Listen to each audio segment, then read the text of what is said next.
Bismillahirrahmanirrahim. Assalamualaikum warahmatullahi wabarakatuh.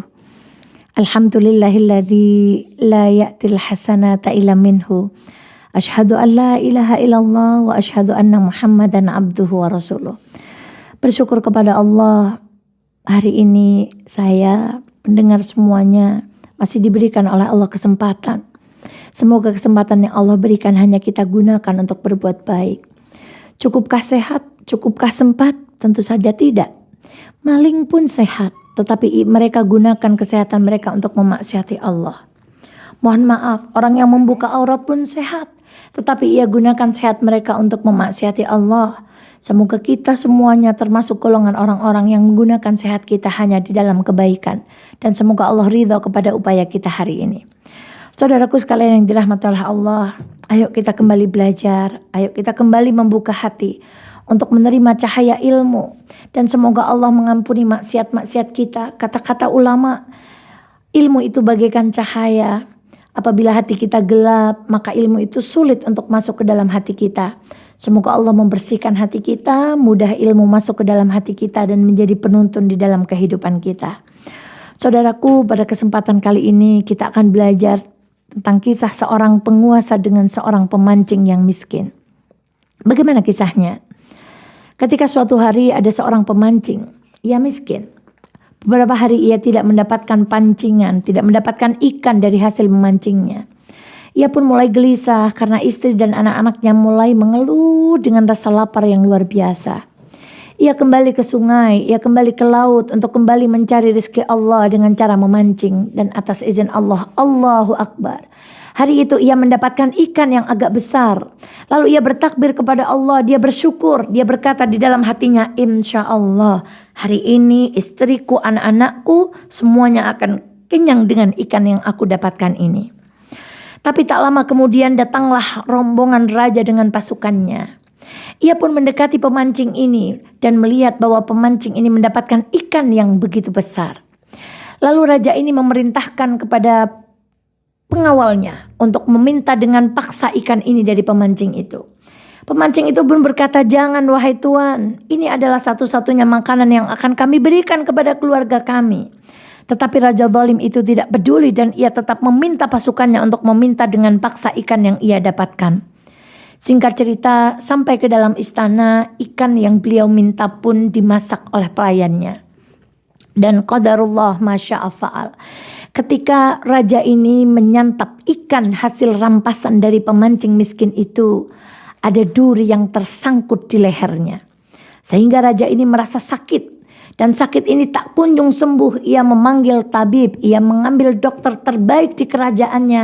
Duri ini tidak bisa ia hilangkan dari lehernya. Ia pun menderita sakit dan terus sakit. Sampai kemudian penasehat raja ini berkata, sesungguhnya mungkin ini adalah akibat dari perbuatan zalimmu kepada pemancing yang ada di laut, yang ada di sungai waktu itu.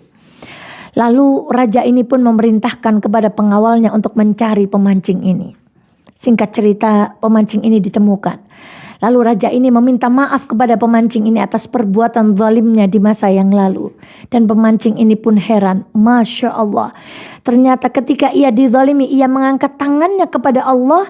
Ia tidak pernah menyangka bahwa ternyata balasan Allah kepada orang yang menzaliminya begitu dahsyat. Lalu ia pun memaafkan raja ini. Dan Masya Allah, ternyata setelah dimaafkan, raja ini pun sembuh dari sakitnya. Ada riwayat yang lain yang mengisahkan tentang cerita yang sama. Ketika ada seorang raja yang meminta paksa ikan dari seorang nelayan miskin, tiba-tiba ikan yang ia minta dengan paksa itu menggigit ibu jarinya. Gigitan itu membuat sang raja merasa sakit. Lalu perlahan-lahan dari bekas gigitan itu keluar nanah. Lalu ia datang kepada tabib, tapi tabib itu mengatakan jempol Anda harus dipotong. Raja itu pun memutuskan untuk memotong jempolnya. Tetapi penyakitnya kembali lagi. Sampai menyerang seluruh telapak tangannya. Kemudian telapak tangannya bernanah dan membusuk. Ia datang lagi kepada tabib. Dan tabib berkata, telapak Anda harus diamputasi. Raja ini pun mengamputasi telapak tangannya. Namun penyakit itu kembali datang sampai menyerang lengannya. Lengannya mulai bernanah, mulai membusuk. Ia kembali kepada tabib dan tabib kembali menasihati yang sama, lengan Anda harus diamputasi. Raja itu pun mengamputasi lengannya, namun penyakit itu kembali datang sampai menggerogoti tangannya sebatas bahunya. Lalu ia mencoba mendatangi orang soleh dan bertanya, kenapa Allah tidak juga menyembuhkan penyakitnya?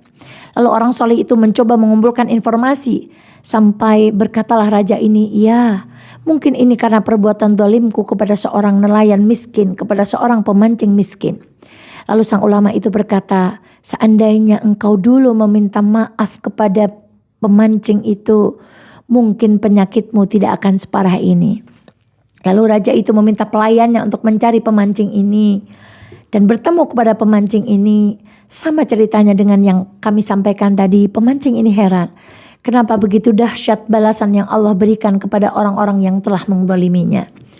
Saudaraku sekalian yang dirahmati oleh Allah, cerita ini mengajarkan kepada kita, jangan sekali-kali mengambil hak yang bukan milik kita.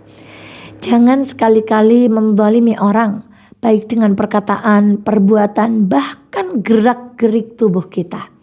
Karena kita semuanya sudah tahu, ulama banyak menasehati kita, guru-guru kita menasehati kita, bahwa doa orang yang terzalimi itu didengarkan oleh Allah Subhanahu wa Ta'ala. Maka hati-hatilah dengan perbuatan zalim, hati-hatilah dengan mengambil hak yang bukan milik kita, karena semua ada hitungannya di sisi Allah Subhanahu wa Ta'ala. Maka banyak yang menasehati sebelum kita masuk bulan Ramadan ini, selesaikan urusan kita dengan manusia. Entah kezaliman itu berupa perbuatan, entah kezaliman itu berupa hak, entah kezaliman itu berupa harta benda, entah kezaliman itu berupa kata-kata, bahkan kezaliman itu berupa bahasa tubuh yang pernah kita lakukan kepada orang itu. Maka mintailah maaf atas orang-orang yang telah kita zalimi. Semoga kita masuk bulan Ramadan ini tanpa membawa kezaliman kepada siapapun. Dan kalau kita sudah berada di tengah bulan ini, semoga kita telah menyelesaikan kezaliman kita kepada siapapun. Dan saudaraku, ayo kita ingat-ingat siapa orang yang pernah kita sakiti, siapa yang pernah kita zalimi, karena itu semuanya menghalangi kita dari terkabulnya doa-doa, dari diterimanya amal di sisi Allah Subhanahu wa Ta'ala.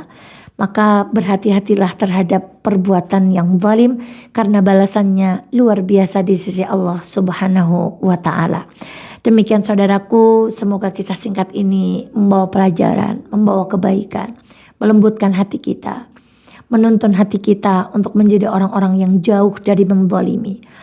Rasulullah pun mengajarkan ketika kita keluar rumah untuk berdoa, yang artinya, ya Allah, jangan gelincirkan aku dan jangan buat aku menggelincirkan orang lain. Ya Allah, jangan biarkan aku dizalimi orang lain dan jangan biarkan aku menzalimi orang lain. Maka semoga bulan ini menjadi bulan muhasabah untuk kita menyelesaikan setiap kezaliman yang kita lakukan kepada saudara-saudara kita. Wallahu ta'ala a'lam bissawab. Assalamualaikum warahmatullahi wabarakatuh.